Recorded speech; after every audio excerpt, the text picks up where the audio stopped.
Bruce Williams is an internationally respected author, facilitator, and educator of educators. His writings, consultations, and life methods training continue to transform classrooms in North America and around the world, including the challenge of AIDS education in Africa. Bruce Williams has served on the global teaching faculty of the Ecumenical Institute and the Institute of Cultural Affairs, and currently practices as a private consultant. The following material is presented in 3 parts. Part 1 captures the unique history of the 1960s and 1970s and the transformational role played by the community of the Order Ecumenical, which emerged as a global change agent during this turbulent period. The Order Ecumenical was the international intentional community undergirding the work of the Ecumenical Institute and the Institute of Cultural Affairs. Part 2 addresses the high price of childhood sexual abuse and offers a very personal perspective on affirmative healing. Part 3 represents a transformation of personal pain into a powerful context for educational and facilitation prowess. Join me in encountering the Bruce Williams story, a healing journey to yes.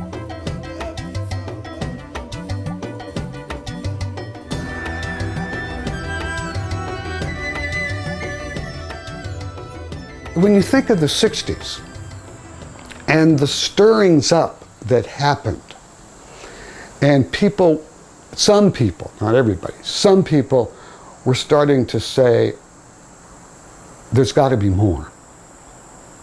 There must be more to life than what we had been through in the 50s.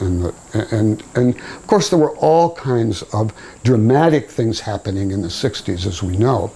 And there was a whole new awakening of sexual freedom at that point. There was a whole new, there was the war issues that were growing at the time. There was the women's movement taking birth, you want to say, at that time in the 60s. And so things were stirring the pot. And this came. And of course, people were coming out of this radical individualism that we embodied in this country. And the thought of this community, I think, spoke to people. Well, it was fundamental that we were born out of the Christian understanding, because the people that entered had some initial sense of Christianity, but their minds were blown open by how we interpreted it, talked about it, and grounded it in our everyday life. And that's one thing. But then you have to say it was the community living itself. I mean, again, this is one of the reasons it took me a year and a half, is this community living and working together. And not just living and working together. I mean, you got up at 4:30 in the morning, and at 5 o'clock you had, study time, and then you had your worship time, and you had your breakfast, and then over breakfast you had some kind of, you had some kind of stuff going on there too, with conversations about a scripture passage and conversations about the news. And then you went to work. You'd already been up 3 hours, and then you went to work, Then you came back, and then you did stuff in the evening until 9 or 10 o'clock, I mean, you don't just, walk off the street and just willy-nilly decide to do this. This involves a decision. When I was in college, and that was 58 to 62, I did decide to go into the ministry. I went over to Okinawa, where I was assigned to teach in a junior college, and at the same time I did a lot of study of the language, which later ended up being an assignment from the community to go to Japan and spend a couple of years, and they took advantage of that I knew some Japanese then. I came back from that 3 years and immediately went to seminary out in Ohio. And my first year was I was a youth minister in a a big church in northeastern Ohio, and the associate minister bugged me all year saying I had to go take a course from the Ecumenical Institute. But I didn't then. During my senior year, they decided to offer a program for people who are already in the pastorate, sort of a continuing education. And they said, if you want to take a month and do anything you want, we'll arrange with your churches. I had 4 churches then, or 4-point circuit, and we'll arrange for that to be cared for, and you do the month. And I decided, of course, that I would go to the Ecumenical Institute. I did not have any background. And of course, therefore, the first weekend, I was put into the RS1 course. There was this striking, tall, phenomenal woman who was co-teaching the course. And she stood up and she introduced herself. My name is Leela Jan. So, at any rate, that was the course that really did. I got more out of that weekend in terms of stirring me up than I had in 2.5 years of seminary. And because I really challenged my view of the universe, those 3 stories and everything, and I got the picture. Bill Groh was the teacher, and he just laid it out, you know, that this is it. You're born, you live, and you die, and that's it. Wow, that's not what they taught me in seminary. The awakening really pushes it pushed me into my own life. In other words, we're not talking about you live and you have more. There's more to come, in a sense. This is it. This is it, which means I need to figure out what I intend to do with my life. I got the picture that, number one, their thinking was serious. And then, of course, they're living in Fifth City. And I got very clear this was a radical group. And I went back, finished seminary, and then I was from New Jersey, so I had to spend a year as a pastor in New Jersey. And that was okay, but it wasn't working out terribly well. And I became a part of the Philadelphia cadre that gave birth to a lot of people that joined the order. And during the spring, we had a RS1 pedagogy class with Vance Engelman and one other guy whose name I can't remember right now. And I made the decision that I wanted to go to the Ecumenical Institute.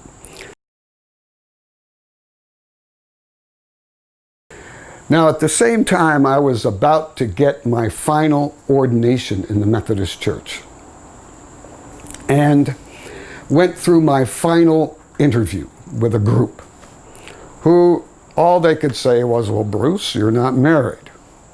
Why aren't you married? Is there any hope? Well, I didn't say anything. I just sort of played along that. But immediately after that interview, my district superintendent was a part of that interview, and I got him, and I guess I was just so upset. I said, I'm homosexual. It wasn't gay at that time. I'm homosexual. That's why I'm not married.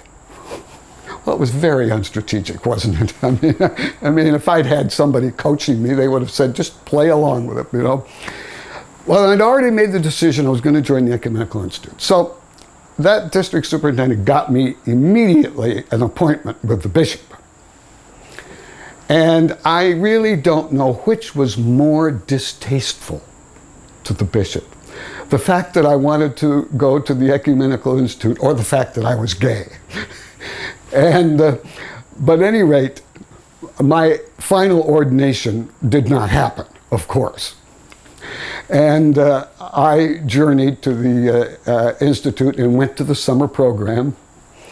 And at the end of the summer, I got a notification from my conference back in New Jersey that they wanted my initial ordination certificate. They were taking that away from me. And I went to Joe Matthews. I said, this is a situation. What do you think? He said, send it back. Well, I mean, that was crushing. I'd been seminary, I'd been overseas as a missionary, I'd been in the church, I'd been in youth group, Methodist youth groups all my life, and it was crushing. But I did it. I did it. And I mean, nowadays I don't regret that happened. But initially it was a bit painful. But that got me into the Institute, and I spent a year and a half in the Chicago location, and then I was introduced to a woman whom I ended up marrying, and lived in what was called the South House at the time. And we then were sent to Cincinnati for several months, and then in April of '72 we were sent to Japan.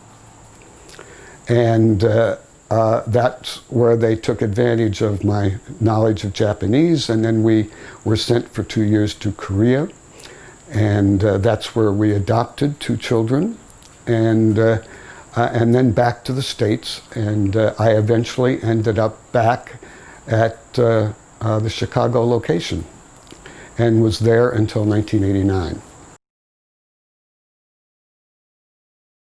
I can recall making a visit fairly early on in my stay at Okinawa to a Buddhist temple. And I watched those people, and it got very clear to me. Those people are as committed and involved in their understanding as I am. That really was mind-blowing when I look back on it. That experience of understanding how committed other people are to their orientation. I watched the men and the women come up, and they'd light the incense, and then they'd go up and they would be praying, and so on. I mean, and you just saw it in their actions, in their body, in the tone of their voice. Whether I understood what they were saying or not isn't the issue. In their tone of voice, and it was just very clear. This means everything to them. I can remember being invited. Now, Okinawa had different practices than Japan had because it was a separate island culture. They spoke the Japanese language and are now part of Japan. But they had practices from China that came about. One of the things that we did, and I forget what time of year it was, it may have been August, I joined a group that had a picnic in the cemetery where people were, the people who had been buried, their bones had been put in, and then basically everything goes and just the bones are left there. Well, that's part of the tradition. You go to the cemetery and you celebrate the ancestors, and you have a picnic. Now, does that jar you? And I'd never been to a picnic in a cemetery before, and I mean,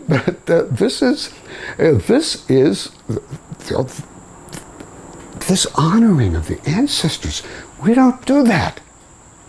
We don't do that in this culture, and we try a little bit, but not the way it's done in many other cultures. So, again, you see all of these cultural things that are starting to stir the pot. And, I can even remember talking to somebody I knew from the very, well, they said, well, Bruce, are you happy? That seemed like a weird question. I'm doing what needs to happen. I'm doing what, in a sense, I want to do. And am I happy? I don't know, but I'm doing what I want to do. Spending, a year and a half of this routine, which then continued as we went on to other places. I mean, you were changed. I was changed. Let's put it that way. I was changed, and not only in terms of the theological understandings, but all the practical methods that we got. And some of those methods I'm using today in the facilitation that I do. And I learned these, all that long time ago, and still using it. And some of the things that we did in this community, in terms of how we studied, how we put things together, there are remnants of that just now occurring in education today. And they're just, in the last 10 years, beginning to see the importance of stuff we were doing 45 years ago. Well, first of all, you have to go back to Joe's experience in World War II. And he encountered death. He saw people dying. And I believe that addressed him. That's where he realized, the way I have understood the Christian tradition isn't meeting this situation. And then, of course, he went on, and he had other encounters with the deep theological thinkers and so on. But the fact is, he wasn't going to buy anything that didn't really tie dramatically and radically into people's everyday experience here and now. And that's why, in a sense, he was so good at pushing people, because he could see where maybe they were off in some kind of an unrealistic dream world, or and so on, and he would just push that through until he was able to help you really, come to terms with the core thing that you were needing to deal with. And that's because, my belief is that whatever happened to him on that battlefield stripped away all theoretical stuff. It had to be real, and it had to be here and now. And that's what he brought.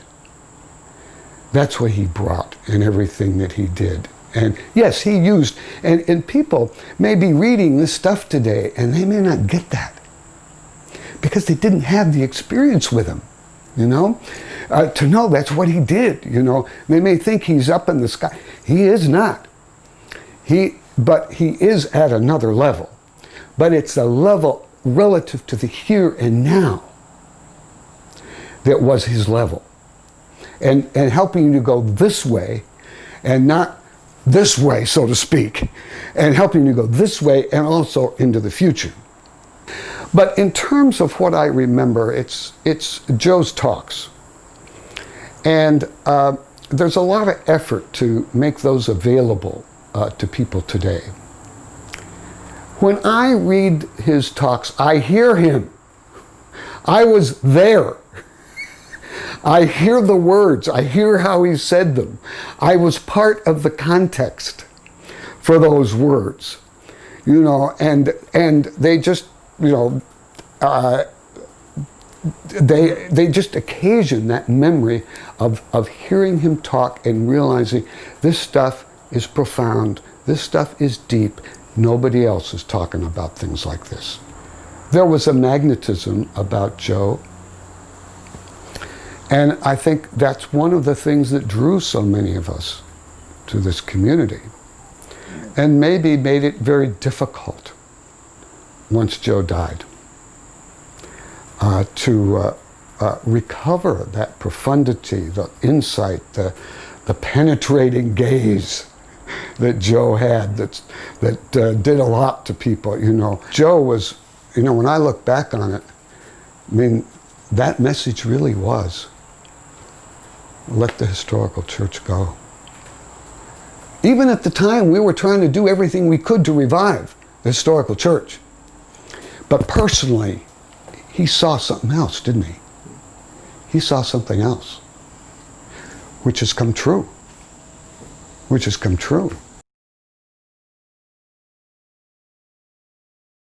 I keep hearkening back to at the end of the 1980s.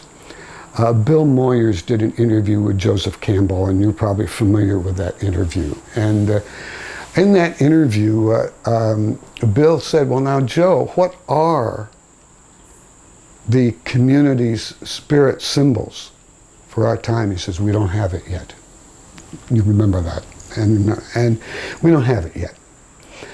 And he said that everybody's got to figure it out. Everybody's got to figure it out right now, at this point. Because it's going to be out of stories that we begin to make some sense. In other words, it's not going to come from some ideas. It's going to come from people's lives. That's my sense. And it's going to come out of the nitty-gritty of the journeys people have been on, that we make some sense and are able to do something.